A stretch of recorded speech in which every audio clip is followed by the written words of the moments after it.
Good morning.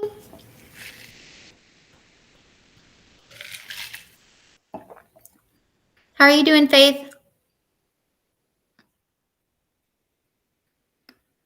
I'm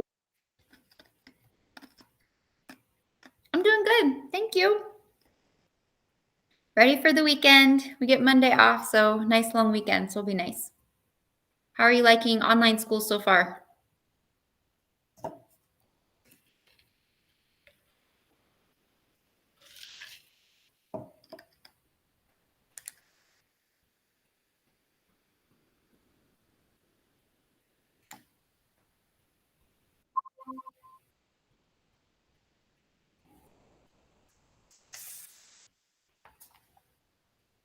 Okay.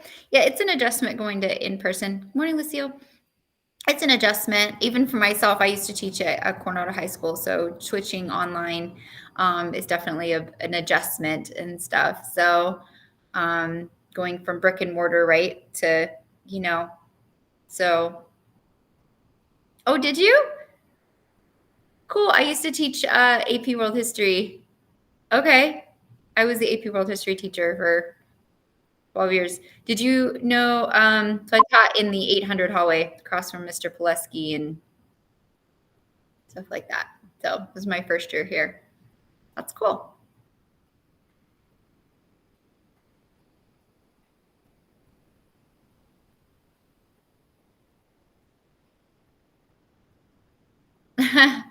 So maybe, or maybe Mr. Yee. If they didn't have me, they probably had either Mr. Yee or Mr. Vidoli. I'm guessing because I taught AP, Yi taught like honors, and then I think Vidoli taught like regular and CC. So that's cool. Yeah, Centennial. Yeah, a lot of it, it's changed a lot and stuff. There are pros and cons to being in brick and mortar, right? It's there's a lot of autonomy. You can kind of get your work done. You don't have to be in class every day, right? Because you have Tuesdays and Fridays, small groups, so you can kind of work around that, which is nice.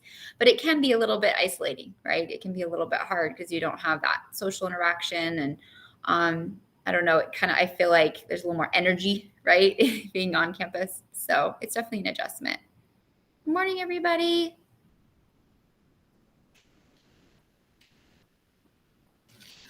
Good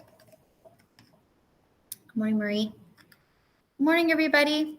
Well, I hope you guys know if you guys ever need anything or if you're having a hard time adjusting or is there anything I can do to help, that you'll reach out because I'm happy to do that. I know it's definitely a different beast being online.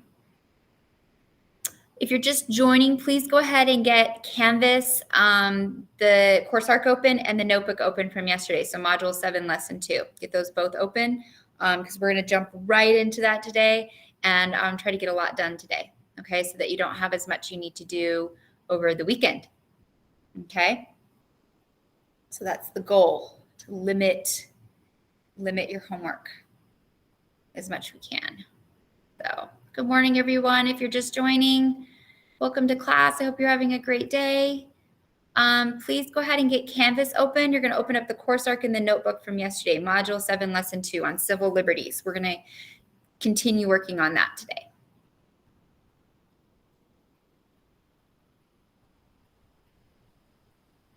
Oh, it was a while ago. Yeah, probably. If they're older than you, then yeah, probably a little bit ago. Yes. Oh, that's funny. Good morning, Dream. I'm doing great. Thank you. How about you?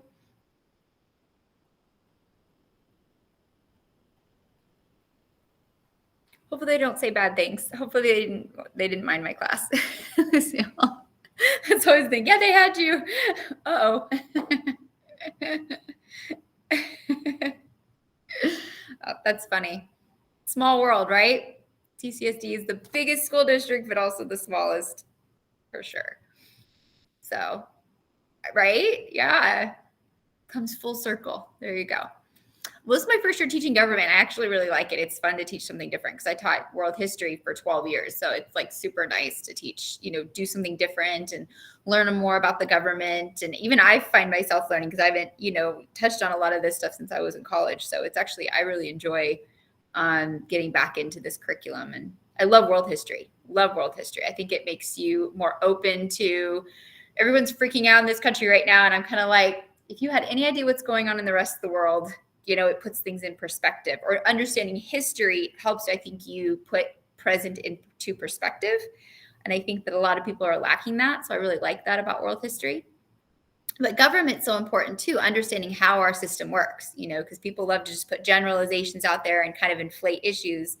And, and I think it's all perspective, right? I used to hate history, and then I had I really found an interest for it in college, So actually, I'll be honest, when I was your guys' age, I did not love history classes. And here I am teaching history. Isn't life have a way of coming back and biting you? You know what I mean? So, because actually, I really do enjoy teaching social studies, history classes, government classes. So. All right, I'll give it like one more minute, let people join. Again, please open up Canvas, the Course Arc notebook. And we're really going to work on that Course Arc notebook today, so you don't have as much homework this weekend. Okay, so the goal, we're going to get through 3, 4, 5, 6. So you just have the Google Maps and the journal essential question responses, free responses to do, and then taking your quiz, so it should make it a lot easier. So you don't have as much to do. Okay. All right, I'm going to get started. Hope everybody's having a good day. If not, then I hope you can find something to cheer you up. Hopefully being in class doesn't make you grumpy. So it's not my goal. And that you feel like we can get some stuff done. It's super nice out today. So I encourage you, maybe eat your lunch outside or something like that. It's sunny today. So I definitely, that can be helpful. So let's get started. We're going to be on day 2 of civil liberties, right? And remember that civil liberties are things that protect us from government.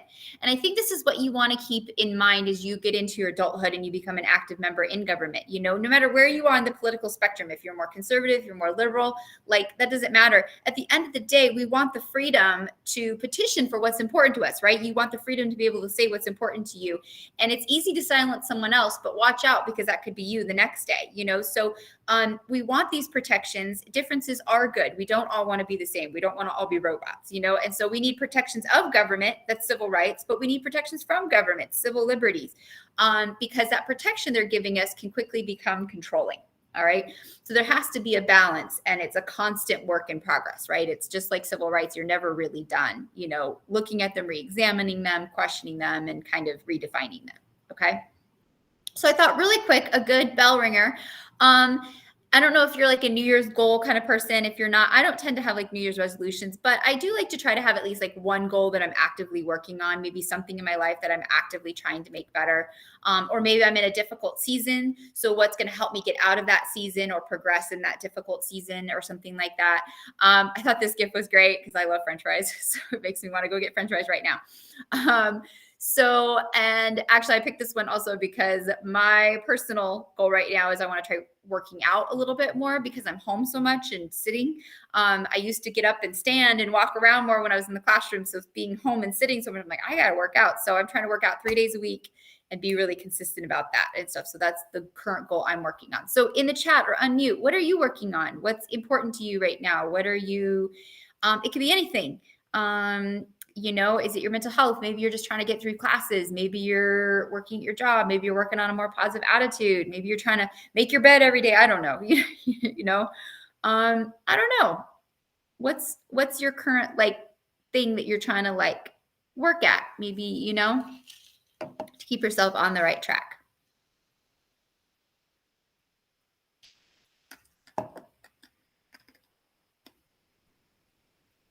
I'm on that path trying to hang on. Okay. I know it can get hard. Yep. Stay up on your score. I know it can get really hard, this last semester of school, right? The end is in sight, and then it can be easy just to kind of lose that motivation.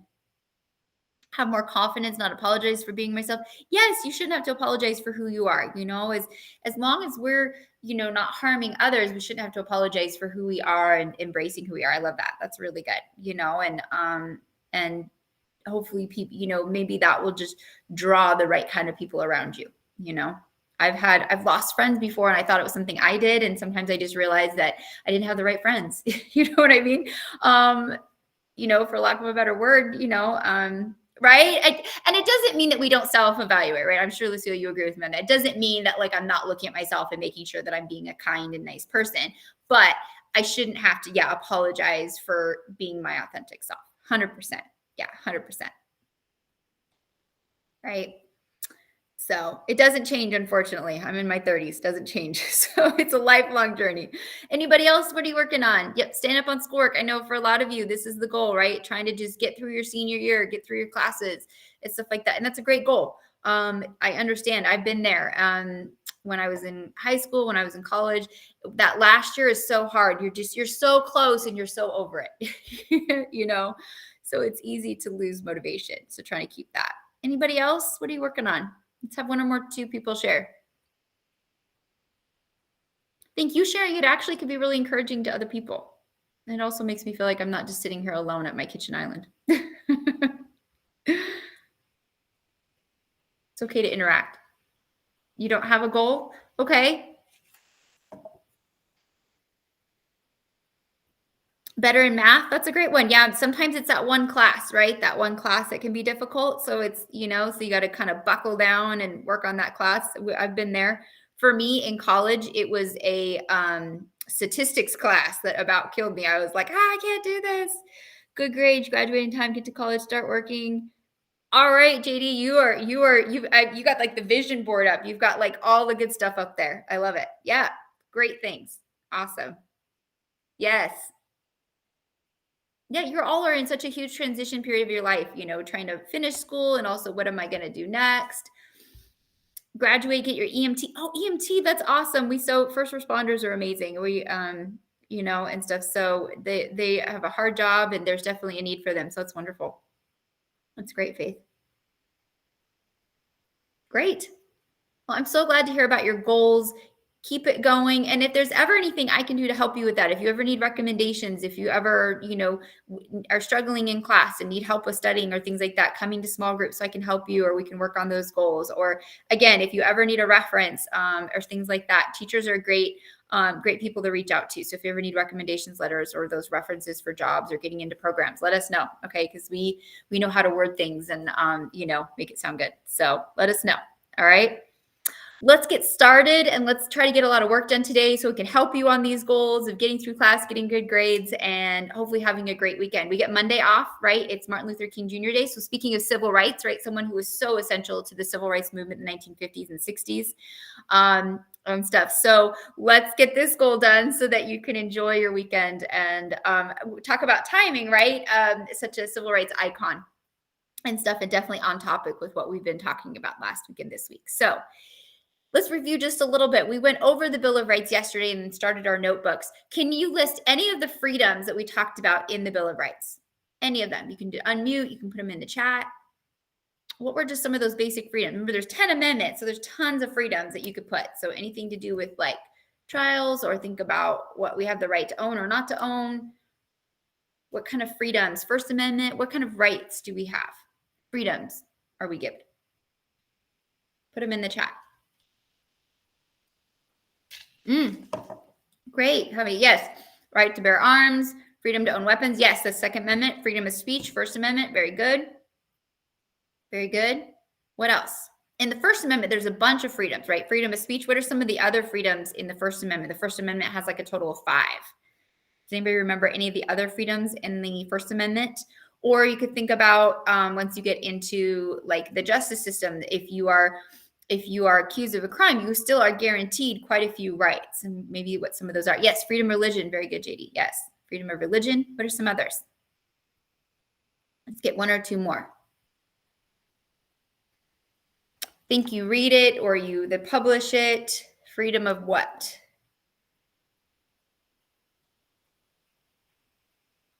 It comes in written form or maybe news broadcast. What would we call that freedom?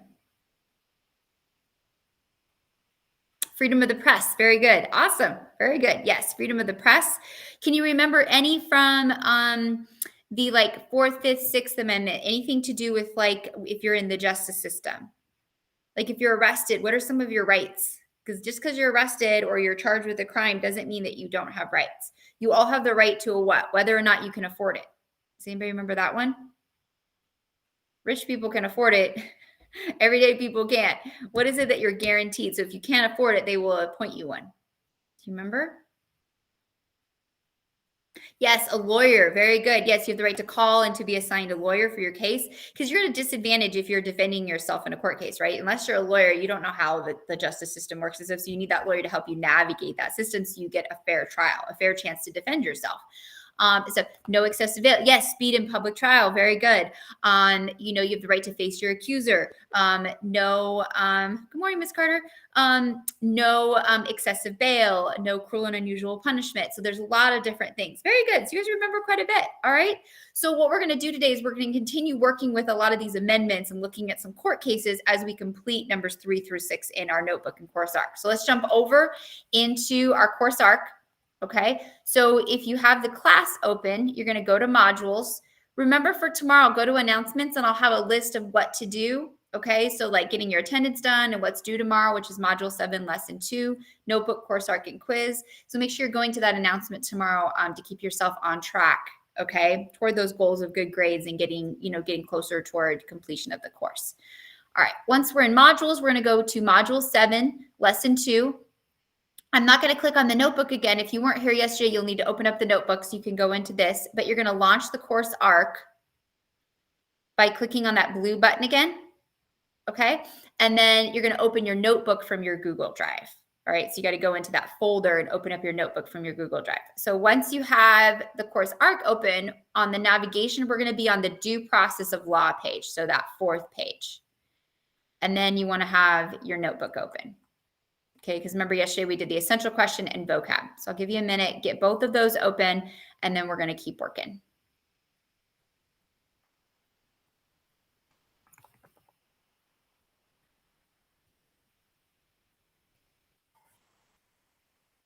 Okay, give me a ready in the chat. Give me a ready in the chat if you have both open, please. Okay, and we're going to get started. Awesome, awesome. Great. All right, thank you everybody for participating today. It really means a lot to me. Honestly, me and Miss Carter get lonely. We're like all by myself. No. Me, myself, and I. No. So nobody think that's funny? I just butchered an amazing song. I just butchered it. I butchered it. Thank you, Maria. I appreciate the LOL support. All right. I just butchered it. Completely butchered it. So, all right. And that's okay. I own it. I own it. Okay. So let's get started. All right. So on the civil liberties due process laws, okay, we're going to be looking at the 5th, 6th, and 14th Amendment. All right. And in our notebook, what it's going to have us do is it's going to have us in the charts. We're on number 3 because we did 1 and 2. It's going to have us basically write down or jot out, what are some of the major things that we are guaranteed, or what are some of those freedoms? Let's break it down even a little bit more. What are some of those freedoms that were guaranteed in the amendments? Okay. So really quick, 5th Amendment, it requires that we have the right to a grand jury to be indicted, okay, to review evidence. No double jeopardy, right? You can't be tried for the same crime twice. No self-incrimination, and compensation for private property, okay, that's confiscated or taken. All right. So if I look over in the notebook, then I'm going to take kind of that list and I'll copy and paste and I'll put this in the chat for you. And then you're going to put that in your 5th Amendment chart. Okay, so while you do that, I'm going to keep going because we got a lot to cover today. So 6th Amendment. 6th Amendment guarantees the right to a speedy trial by a jury, okay, an impartial jury, so a jury of your peers, the right to an attorney to confront the witness, so that your attorney can question the witness as well as the prosecution, right? If you're being charged with a crime and stuff. And if you can't afford an attorney, that one would be appointed to you, right? And this wasn't always the case. This was an amendment to the 6th Constitution, right? In a Supreme Court case. So not all the time is everything made clear. And then it will be Supreme Court cases that'll help clarify or reinforce what some of these rights are. Okay, so if we look here, speedy trial, right to an attorney, and right to know and face your accuser. So if someone's testimony is going to really incriminate you, you have a right to have your attorney and stuff face them and ask questions, to try to defend you or to maybe find inconsistencies. Your dream after all these years. What? The only thing you dreamed of.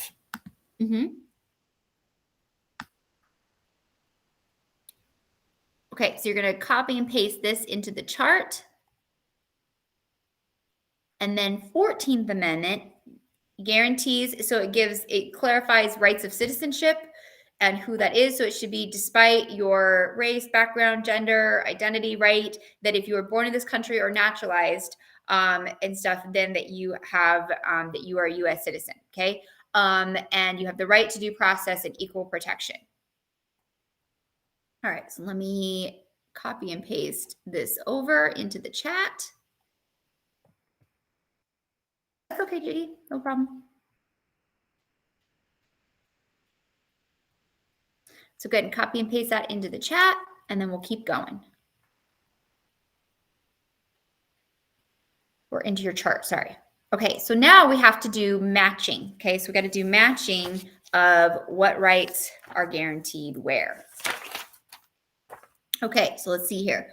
So the right to a grand jury and something that's going to be Fifth Amendment, and we can check it. Okay, make sure we're doing it. The accused cannot choose their own judge. So that's going to be Sixth Amendment. And stuff. This amendment helps to have the assistance of an attorney. That's the Sixth Amendment. Provides for the accused or anyone against double jeopardy. So you can't, protection from that. And they can't be tried twice for the same crime. So double jeopardy, being tried, how many times you're tried, that's all going to be Fifth Amendment.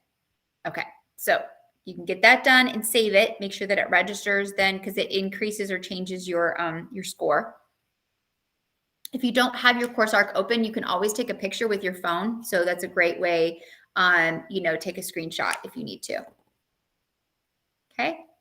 All right. So we always want to check down here. It says in your notebook, make sure you've done number 3, which we did. And then let's move on to the next page of our course arc to the First Amendment. Okay. So the First Amendment, a lot of people say this is the good one, right? You don't have the third one pasted? Okay, so it's the speedy trial right to an attorney. Here, I can put it here again in the chat. Okay, speedy trial right to an attorney, right to, oh, did it not go over? Oh, let me try. Oh, it was the same one from before. Sorry, it didn't copy and paste. Thank you for bringing that to my attention. There we go. Due process, citizenship, equal protection. Sorry about that. Sometimes you highlight on something and then it doesn't register it. I don't know. Okay, yeah, sorry about that. All right, thanks for letting me know. Okay, so First Amendment, we're moving on to number 4. Okay, so in number 4, there's going to be several different parts. There's 4 questions within number 4. So we're going to do number 1 first, okay, which is they say identify the 5 freedoms established in the First Amendment. Okay, so if we look at this slideshow, it literally gives you the 5: freedom of speech, freedom of the press, freedom of assembly, freedom of religion, and freedom of petition. Okay, so what you're going to do is you're going to go through that slideshow, all right? And I want you to type them in here and basically make a list, okay? And that's all you got to do. You don't have to explain them. You just list the 5, okay? You don't even have to put freedom. You could just use speech, press, assembly, religion, petition. While you do that, all right, I'm going to play this short video. It's about 5 minutes. He does a really good job of overviewing what these protections are. But remember, there's limitations on them. It doesn't just mean carte blanche, anything I want to do. We are guaranteed these rights within parameters. All right. And he'll talk about that. So while I play the video, I want you to go through the slideshow and get those 5 freedoms. Okay. So here we go.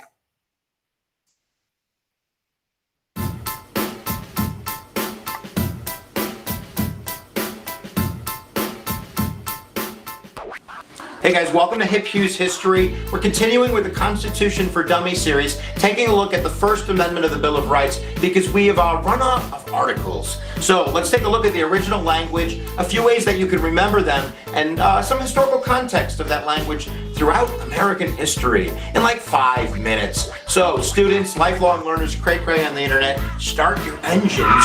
That's the engines of learning. Here we go, idiot.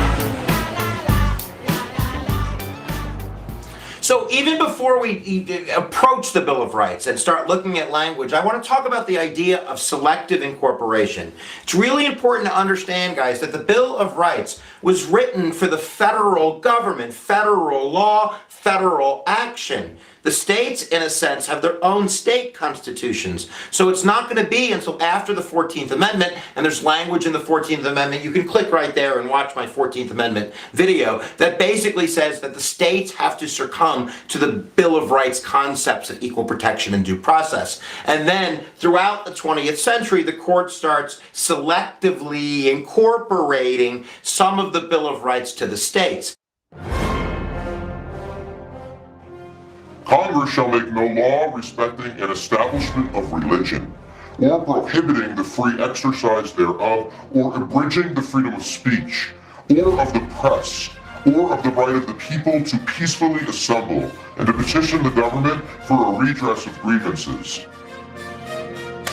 So you can see the language is really clear. There's only 44 words in there, guys. And if we look at the very beginning of the First Amendment, we can see the Establishment Clause. Congress shall make no law respecting an establishment of religion. And that language becomes quite interpretable. So what the Supreme Court has done is it's begun to apply, starting in the 1920s, the Bill of Rights to state law. And this blossoms in the Establishment Clause in a case, the Everson decision in 1942. Maybe it's 1947. But either way, what the court basically did was really using some letters that Thomas Jefferson had written to a Baptist association, I believe in Massachusetts, like in 1802, 1803, where he was asked a question about why, as president, he wasn't like proclaiming religious days and holidays. And he responded with basically the language where we hear church, a wall between church and state. That was the language in the letter that Jefferson used.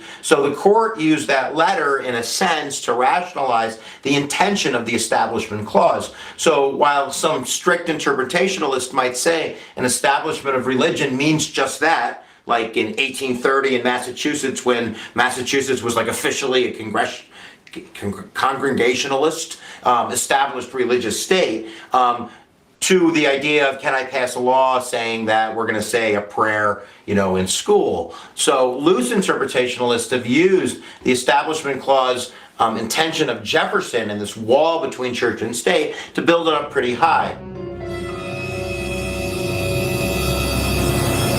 So the Free Exercise Clause, guys, basically is freedom of religion. And the court has basically adopted in kind of deciding what the language means of a strict scrutiny test. So if we're going to take away your freedom of religion, your free exercise of religion, we better have a really good reason. Like you belong to the Church of Meth. I don't think that's going to pass the mustard. I think that the strict scrutiny test would include you. You're not allowed to do that. So next is free speech, guys. Congress shall make no law abridging free speech. There's always going to be a balancing act, but there's tons of different areas of study in this, whether you're talking about student free speech or free speech during war, commercial free speech, is flag burning free speech, is obscenity free speech. There's so much interesting stuff to take a look at. You certainly probably should do that. But that would be your freedom of speech. We then have, or of the press, abridging the press rights. And of course, this really goes to the idea of prior restraint. Can the federal government stop you from printing something because they deem it to be hazardous or a security risk? And that's going to be a balancing act as well. Take a look at New York Times versus the United States, a famous case dealing with the Pentagon Papers, and the idea of whether we had the right to know of whether the government was lying to us or whether that was going to violate national security. You can look at the WikiLeaks case today, or what Snowden is doing with information from the NSA. Too hot to handle. There's tons in there to do. You also are going to have the right of the people to peacefully assemble. This is right of assembly. This also goes to the idea of right of association. What if you join the Communist Party in the 1950s? Are you going to have the right to assemble? What if you want to get 1,000 friends to go downtown and have a march in front of city halls to free the puppy dogs? Do you need a petition? Lots of cool and interesting stuff looking at that. And then finally, not to abridge the right of petitioning the government for a redress of grievances, your ability as a citizen to lobby your government, to tell the government through protest or letter writing or raising money or however it might be, to address your grievances, your problems from the government. So there you go, guys. 44 words, you can do that. Congress shall make no law respecting an establishment of religion, or prohibiting the free exercise thereof, or abridging the freedom of the speech, or of the press, or of the right of the people to peacefully assemble and petition their government for a redress of grievances. Boom, boom, boom, boom, boom. Okay, so he does a really good job of just kind of breaking down that you have these freedoms, but there are limits, right? So his religion one, like if it's Church of Meth, you know what I mean, and you're doing something that is illegal and harmful, there are going to be limits on your expression and practice. You know, that example was religion, or he gives press examples, you know, like if it's national security or if it's a classified document, could it do harm? You know, there are limits on each of these freedoms. And we see a lot of court cases that have challenged that, because obviously the First Amendment is just very broad and kind of open, so open to interpretation. So that's why you have a lot of court cases that challenge that. Okay. So hopefully you got number 1 done. All right. All you had to do, number 4, question 1, you just had to list the 5. Okay. So freedom of speech, press, assembly, religion, petition. All right. Let's look at number 2. What happens to students' rights when they step into a school? All right. Well, those freedoms do become limited. All right. Your freedom of speech or expression is limited, but not lost. So you do have some rights of expression. Dress code, you know, you have to follow a certain dress code. It has to be appropriate. Though over time through court cases, they've challenged that dress codes cannot, you know, discriminate or focus on racial groups or gender identity. So it has to be appropriate for all and inclusive, while also making sure we're not having obscenities or, you know, we're being, you know, we're focusing on learning and not the person next to us because they're distracting. All right. And a student have the right to choose if they want to stand or not for the pledge, but they cannot disrupt the pledge. That would be another example of a court case that, you know, really challenged the freedom of expression, freedom of speech, or not expressing your speech, right? So go ahead and copy and paste this into number 2. I put it in the chat. So those would just be some examples of where your rights are altered, right? So there is a guideline of what you have to wear. You can speak, but there is a limits on what you can say within the school. You don't have to participate in the pledge. You can sit, you can take a knee and stuff, but you can't get up in the front of the class and start screaming and yelling or burning the flag, you know? So things that you would probably be allowed to do in a general assembly, but you cannot do in the learning environment. So within the institution of school, your freedoms are limited. And that's to preserve the safety and the structure of that learning environment, right? Because if it's disruptful, then it crosses over from your freedom into other people's learning environment. So that's kind of how they make that distinction. Okay, so we're going to keep going. And next, what they're going to do is they're going to talk about actually some of these court cases that challenge students' rights. Okay, so where we see students or youth who challenge, you know, their ability to express themselves, and then these court cases try to make the decision of this gray area in this circumstance: are they allowed or are they not allowed? Okay, and there's 4 major court cases that you're looking for. So you're looking for Tinker, Frazier, Hazelwood, and Mergens, okay? And as we play the video, it's about 10 minutes, okay? Listen for each court case, all right? And then put a little summary of that, and I'll also help put that in the chat, all right? So here we go. So we're on number 4, question 3.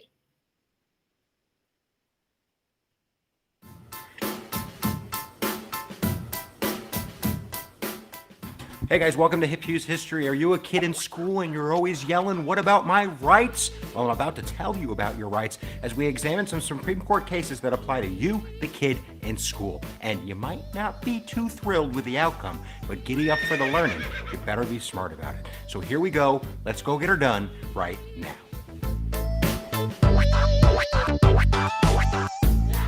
So we're going to start off with some good news. The actual first case that applies to students in a positive manner is 1943. This is West Virginia Board of Education versus Barnett, where a Jehovah's Witness religious group is basically complaining that they don't want to have to say the Pledge of Allegiance, they don't want to have to salute, and in the 1940s, you were compelled to do so or you could get suspended. And you could see sometimes the saluting was a little bit creepy. But either way, the Supreme Court's going to rule on the side of students who don't want to have to salute, say the Pledge of Allegiance, saying that the government doesn't have the ability to compel you to do that. So it's not so much a freedom of speech kind of idea, but more of kind of a freedom not to have to speak, not to have to act. But the big case, and this is the one you want to study, kiddies, is Tinker versus Des Moines, 1969. So here's the context of the case. It's 1965, the end of 1965, and the Vietnam War is getting a little bit hot, even though it's the Cold War. And Robert Kennedy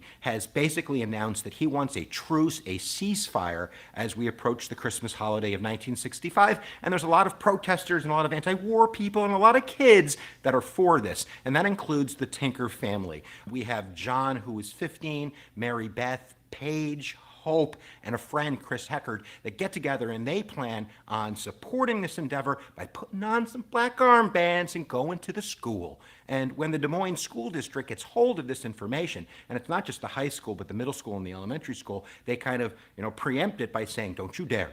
We don't want any of that kind of disturbance when we're trying to do the learning.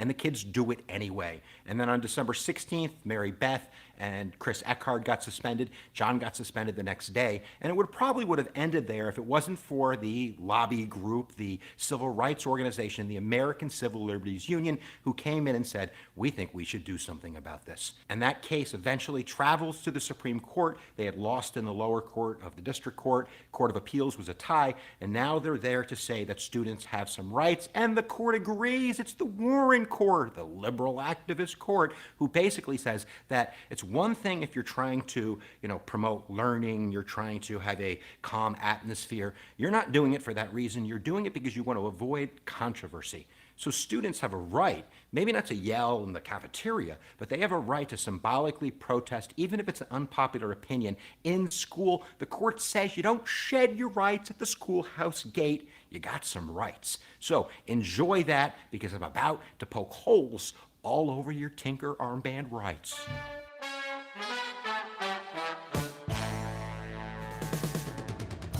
So the first big hole in Tinker is going to be in 1986. It's an episode that occurs in the early 1980s. It's called Bethel School District versus Fraser. And Matthew Fraser is a senior, and he's nominating his friend Jeff to be on the student council. And he gets up there and he says, Jeff is a man who is firm. He is firm in his pants, firm in his character, and firm in his belief in our students. And he will use his point to pound away at this.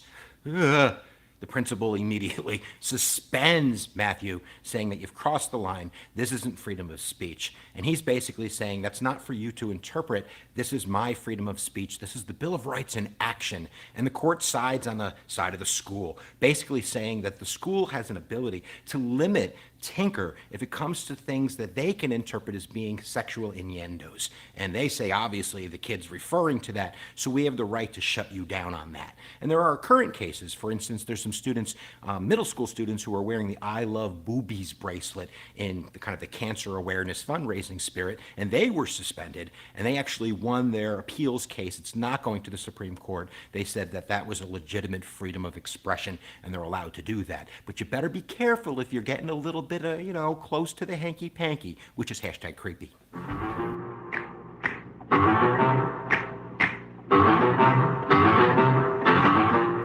I got another hole for you. This is Morris vs. Frederick, 2007. It was an incident that occurred in Anchorage, Alaska in 2002, where a young man by the name of Joseph Frederick wanted to play a little prank. And basically what occurred was there was a Olympic relay coming through town, so Deborah Morris, the principal of the school, released the students early. Joe wasn't there. He showed up a little bit late, but when he showed up across the street from the school, and as the cameras came out, their big moment was going to be on the TV screens. He unhurls the banner, his freedom of speech in action, bong hits for Jesus. I don't know what's going through the kid's head, but I know what's going through Deb Morris's head as she runs across the street and rips it out of his hands. And eventually, he's going to go to the Supreme Court saying, she violated my freedom of speech. She had no right to do that. And the school says, you better sit down, son. Number one, This was sort of a school-sanctioned event. You were supposed to be in school. The school had let out for that purpose. So whether you were there on your own or you're not, you're representing the school. And number two, it's not so much a freedom of speech issue when you're trying to advocate for drug use. And that's interpretable, but the principal gets to make that decision. So even though you're not in school, and even though you believe it's freedom of speech, the school has a right, because it's sending a message about drug use, to not let you put that banner up. So son, you can sit down again because you're suspended.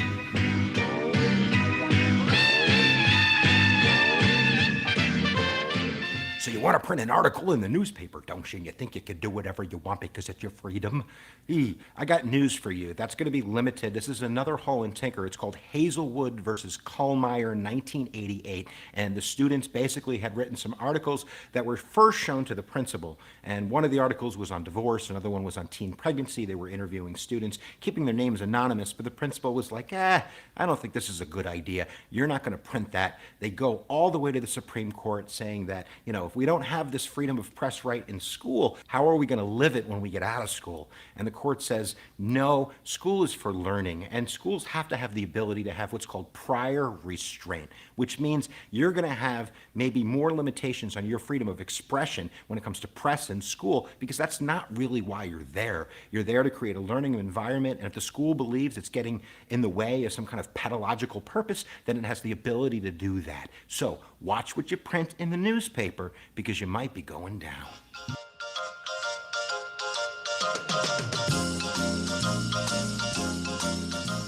Yo, you can't search me. You ain't got no warrant. Fourth Amendment, baby. Psych. Not in school, you don't. This is New Jersey versus TLO 1985. And basically these two girls, they're doing a little bit of the smoking in the bathroom. They come out, someone smells it. The vice principal's like, empty your bag. They're like, we're not going to empty my bag. The vice principal's like, I'm going to empty your bag. And bada boom, you have drug paraphernalia. You're out of here. And now she's going to the court saying he didn't have a right to search my bag. He had no probable cause. He didn't go for a warrant. He just on a whim decided he was going to do this. So it's an illegal search. Therefore, you can't use that in a court of law. Mapp versus Ohio. Needless to say, the court says, sister, you better sit down because you're in big trouble. And what they come down to is basically saying the school has a safety purpose. They have to have the ability, if there's reasonable suspicion, to be able to search a student's purse. What if there's a gun in there? What if there's something dangerous in there? We can't have this kind of probable cause warrant court thing going on. You have an expectation of privacy, but not an expectation beyond a reasonable suspicion. Who's the reasonable suspicion decider? So I guess that would be, the person in authority. So why don't you empty your pockets? Be careful what you do, kids, because you don't get probable cause.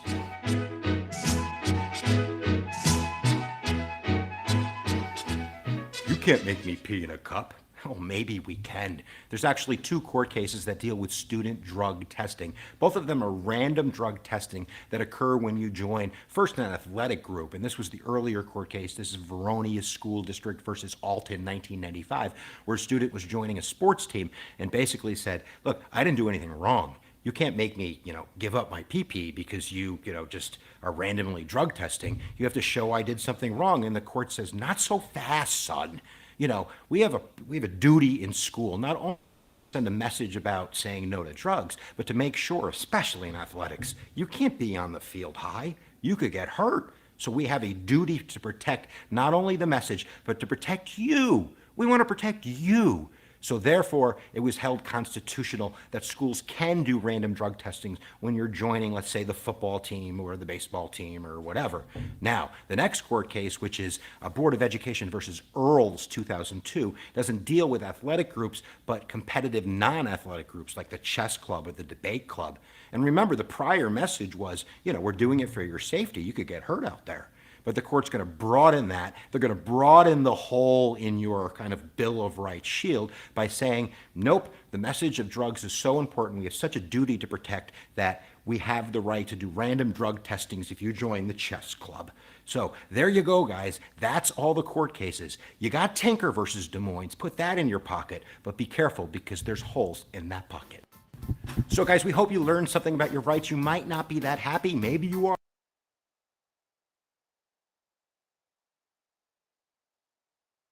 Okay, and then the last one that he didn't touch on is mergens, and it's talking about use of school property. So use of school property, there was a Supreme Court case in 1990, and this had to do with religious groups. So there was a religious group that was denied access to school property to have a club, so kids after school getting together, you know, to congregate and do things with their religion, and they were denied that because they were religion. And so this court case went all the way, and basically the result was any non-curricular club, religious or not, if you're going to allow non-academic clubs to have access to this because of freedom of religion, as long as it's not within the classroom during school time, then religious clubs should also have access to school grounds. So that's why you'll see non-religious and religious, clubs within a school oftentimes. Okay.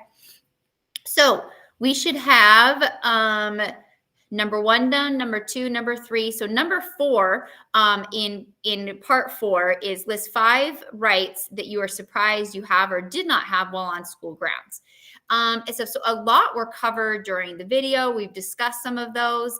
I'll give you an example of one, all right? And then you're going to have to, on your own time, because this is something you'll need to go back and do, is click on the ACLU website, and it goes over actually quite a few rights that you do have, but then also the limitations of those. So for example, schools can search your backpack with reasonable suspicion. They don't have to have a warrant when you're on school grounds. So when you're off school grounds, that's different. But when you're on school grounds, because of safety and the learning environment, right, with reasonable suspicion, they have the right to do that.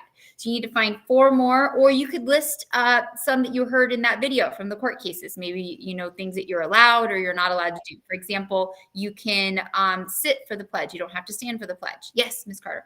I think, as I recall, that's the same case we're thinking about. I'm just vaguely. It also includes search and seizure, or searching if you're a school activity that's off campus. Mm. So if you're there representing the school, like you're doing a pledge day, or you're doing something to fundraise on behalf of the school, or you're in some sort of sporting thing, I believe I believe it said that it was possible to get searched then, because you're not really outside of school, you're representing the school in a school function off the building, right? Yeah, a school capacity. Okay. No, you're right. Yeah. So when you're off school campus, no, they can't. But if you're with a school organization, so let's say traveling football team, or you're going to Disneyland for something, or a field trip. Yeah, a field trip, definitely. Yes, then absolutely those would fall under those restrictions. Yeah. So it's good that you guys realize that you know there are exclusions to this, and it can extend beyond just the building. Okay, so if you scroll down to the bottom, so you need to find 4 more. So there's 2 right there that you could put. The pledge one's another one that you could put, and stuff that are, you know, you have rights, but there are limitations on those rights. Okay, so let's go down. We're going to move pretty quickly so we can finish up.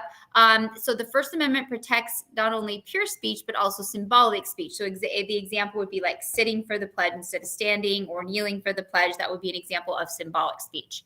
The Supreme Court has ruled that young people's First Amendments may be limited within school. So just like Ms. Carter said, that's on school grounds, and also when you're with the school in some sort of capacity. So that could be off school grounds, but you are officially with the school. According to the Supreme Court, what can speech or expressions be limited? And that is when it's harmful to others. Okay, so harmful either in speech or in action to others. So I'll leave this up for just a minute. If you don't have this open, go ahead and take a picture of it. All right. And then we're going to go to the next page. So individual freedoms. I'm going to move pretty quick here. Okay. This is just going to continue. Let's continue to look at some of our limitations, but also the freedoms that are guaranteed to us. So in the 13th, second, that 3rd and 4th Amendment. All right. So if we look at the notebook, all right, we're going to go down, and it's going to say identify 3 freedoms guaranteed in the Bill of Rights that are most important to you. Explain your reason, 1 paragraph. All right. So I listed the 3 that I think are super important. I think freedom of religion and from religion is really important for people to practice their religion, and also to not be forced that. And that's probably my world history side, because I've seen so many historical events or places where an ideology is forced on people, and how oppressive that can be. So, and how many people flee because of religious persecution. So I think that's a really important one. Freedom of speech, I think, is also really important, as long as you're not harming others.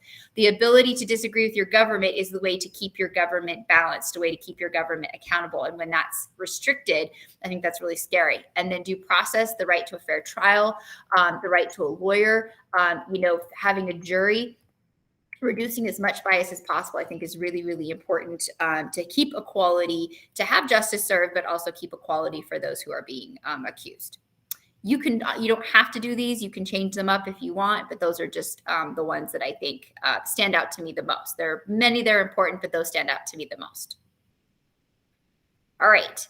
In our course ARC page, there's nothing else to really answer, so we're going to move on to punishment. And it's looking at the amendments, 5th, 6th, 8th Amendment, that are really big in helping determine limitations of the court system and ensuring that while you're going through the judicial system, if you're accused of a crime, that your rights are protected, as much as possible, and that you're having a fair trial as much as possible. Okay. So if we look at the notebook, it says, read the 8th Amendment, and then the space below, make an argument defending your interpretation. All right. So what are some of the things outlined? So for example, no excessive bail. Bail needs to be set at a fair level so that whether you're rich or you're poor, that you have the opportunity, hopefully, to post bail within reason. People arrested should be protected from excessive bail. There needs to be consistency with bail too. So, the type of crime determines the type of bail, so that you're not profiling people based on their gender or race or identity. You're doing it based on the crime committed, that there should be different levels for that. With this being said, there also needs to be, maybe ranges of what that is. So making sure that we're determining bail and if we're going to retain somebody based on the crime that was committed. Oop, it got cut off a little bit. And not profiling who they are. So maybe taking into consideration history a bit. If this is their 4th offense, that might need to be considered. But also just making sure that we're basing it on the crime they're accused of. So if you're dealing drugs versus armed robbery, I would think armed robbery would have a higher bail. You know what I mean? That's more dangerous. Not that dealing drugs isn't dangerous, but not as an immediate threat to society. So you want to make sure that we're being fair and that we're basing it based on the crime, not profiling the individual as much as possible. And then if we look at our multiple choice, in addition to prohibiting excessive bail and fines, what are other protections under the 8th Amendment? So no excessive punishment, okay? So forbids excessive punishment. So they can't torture you. They can't withhold food from you. They can't, restrain you while questioning or something like that. You could be cuffed, but there are limitations on how they can interview you and to what extent. The 8th Amendment forbids excessive bail, excessive fines, and cruel and unusual punishment. Okay, so you can get that done in your course ARC or take a picture of it so you can go back and do that.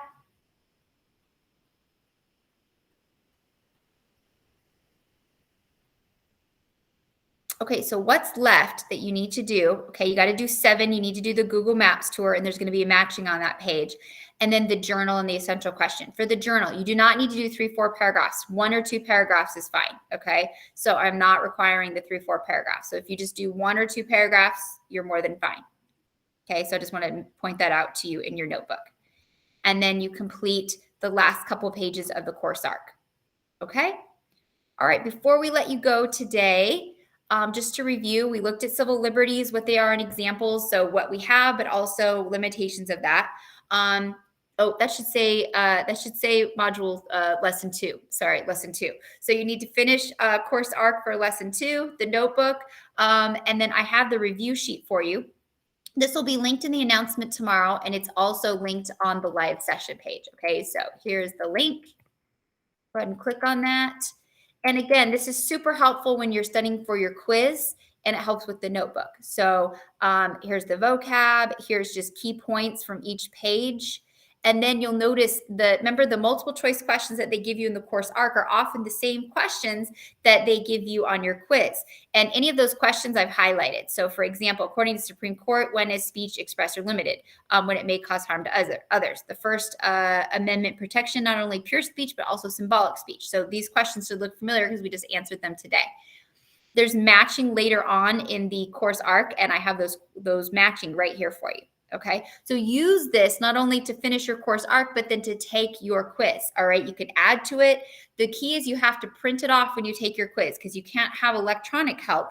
So it has to be paper form. So the only limitation to this is that you have to make sure that you print it off and it has to be in paper form if you're going to use it on your quiz. Okay, and I will link this again in the announcement tomorrow. All right, so for tomorrow, Module 7, Lesson 2 is due, course arc, notebook, quiz, complete the attendance assignment, and small group is 1 through 3 tomorrow, 9 to 11:45, and there's the code. I'll have all of this posted in the announcement tomorrow, okay? I hope you have a wonderful weekend. You have Monday off, so I will see you not Tuesday, but Wednesday. So Awesome. 6 days, so enjoy your long Long weekend. weekend.